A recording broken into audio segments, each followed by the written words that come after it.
You know And what? That's right on time for March Madness, man. oh yeah, Right on. Right oh on yeah, time for March Madness. My yeah. Come goodness. on, man. Like it's Wow. so many things to bet on. So go out there and Hmm. go win some of that money. Now don't Yeah. lose your pants now, because it's only after the No, first bet. we didn't. We did not tell you to do that. We Yeah, did not tell you yeah, to do yeah, that. yeah. Like don't go crazy. Now we want everybody to win around here on ATL Day Ones. But Sam Crenshaw joining me. Is filling in for Tenitra today. She will be back with us on Monday. So yeah, make sure you guys stay tuned for that. Now, Sam, the Atlanta Hawks get a dub last night, 122-120 against the Washington Wizards on the road with their pink uniforms. I'm still trying to figure that Oh, one out. I'm not quite yeah, sure what the yeah. deal is or the That wasn't a direction great with it. look. Yeah, man, I'm still trying to figure that out. But I think one of the things that stood out to me, and even Quinn Snyder even talked about this in the post game, as far as what it is that's needed in order for them to win on a nightly basis. And I think I figured this thing out. And when it involves Dejounte Murray as well. Trae Hmm. Young had 3 steals last night, Sam. Dejounte Murray had 3 steals. Dejounte Murray getting 3 steals, not that big a deal. But if Trae Young is out there getting 3 steals and he's hitting his shots, I think that's the key. That's the formula in order for the Hawks to show some consistency.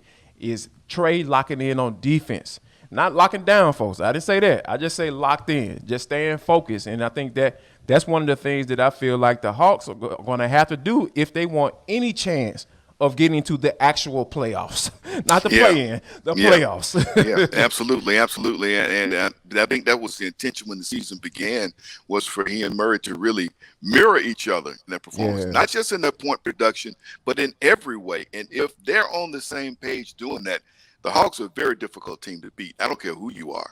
right. But we've had trouble getting that consistently on a nightly basis. Even some nights when they're both on offensively, like you said, one is on defensively more so than the other. It takes both of them being plugged in the same way. And like I said, that combination of them playing well offensively and defensively, you throw in that Clint Capella double-double, that's winning games most Yeah, nights. man. That's Yeah, winning game. That's absolutely. what makes this team the dangerous team that we all feel like they should be. Yeah, and that's the thing as far as with me, like I feel like one of the reasons why Quinn Snyder went on ahead and jumped in right now. Like he ain't stick his toe in the water. He just jumped in. He went skinny dipping.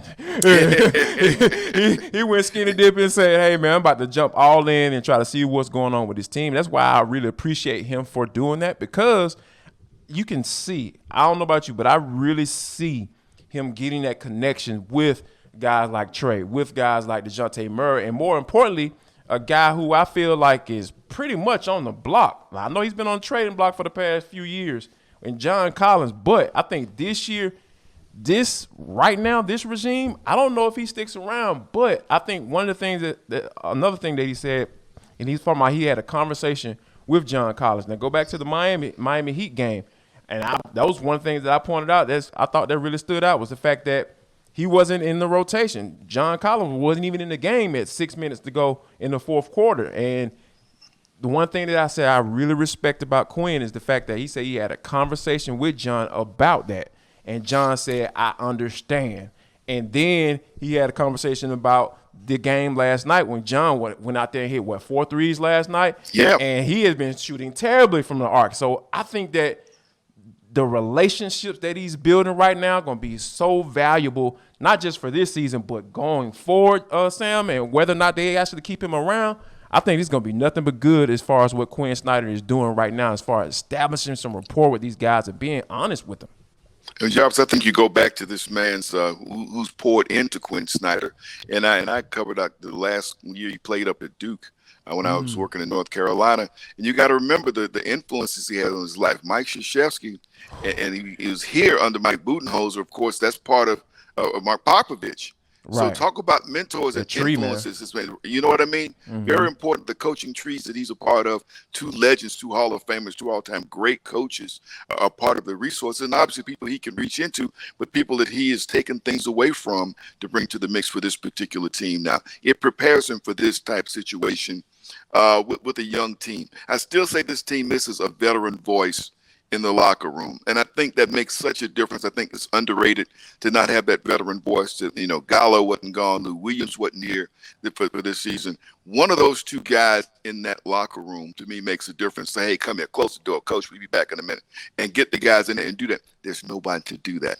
We got some great athletes, some great young basketball players, not a lot of experience in where we hope they're going to go, to have somebody. And I go back to the old Hawks team when we had like Josh Smith and all the Zaza and Marvin Williams, and they plug in Mike Bibby. Yes. Mike Bibby came in, and all of a sudden that team came together, became a very dangerous team. It's something to be said for having that veteran voice that everybody respects in that locker room. For that reason, I kind of wish they would have brought Lou Williams back as almost a player/coach, because when the team took off, remember, he had joined the team. Yeah. And when Nate McMillan became the coach and that team took off to go to the Eastern Conference Final, to remind them this is what you did to get there. A lot of stuff has happened since this time. A lot of folks got some nice long-term contracts. Their pockets have got nice and heavy. Everybody eating good. Everybody eating good, right? Good. Bought new houses out in California. Yeah, and all that man. On, right? You know what I mean? So to me, you need somebody in there they're going to respect and listen to say, this is what got you where you are. John Collins definitely needs to hear that, because he's gotten away from the guy that made him have the trade value. What is his trade value now compared to a couple of years ago? So that's the thing. They needed that voice, and I don't know how you make up for that. I don't know how Quinn Snyder makes up for that. Nate McMillan definitely. Nate McMillan, we almost making him sound like Lenny Wilkins. Well, Lenny Wilkins was coaching. He didn't trust any young players. Poor Jason Terry couldn't get on the court. Well, he loved, Tyrone Corbin and Mookie and Smitty.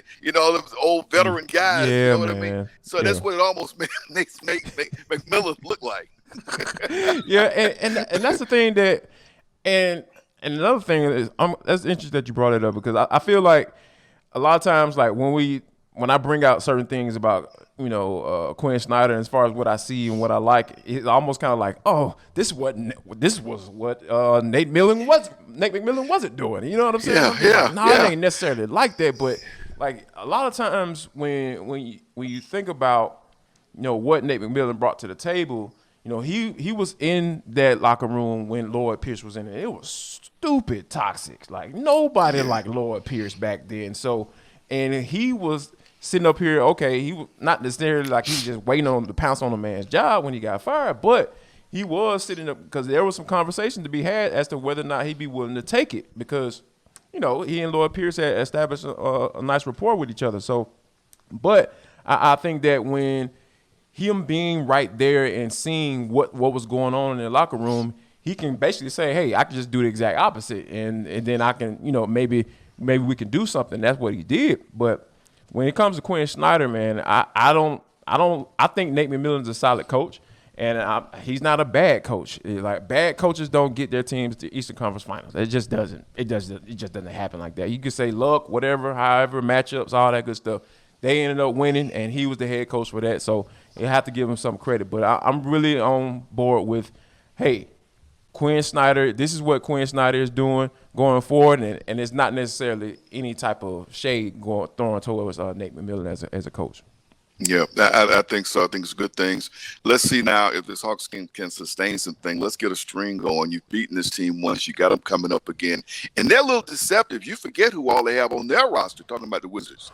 You forget who they have. Kristaps, and you wonder, Kuzma. Right, yeah. Right. And when people talk about teams in the East, you don't even hear people mention these guys. They throw a pretty good lineup out there. Yeah. Yeah, they got some guys that can get buckets, that's for sure. Yeah.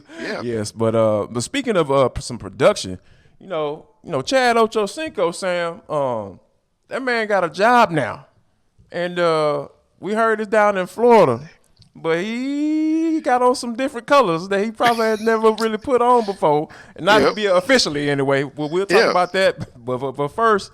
We have to talk about Locked On Sports Today. You guys been checking us out, making us your first listen of the day, ATL Day Ones, that is. Why don't you go ahead and check out Locked On Sports Today and make it your second listen of the day. They are free and available wherever you download this podcast. And you can go check them out right there and get all the national news of the day.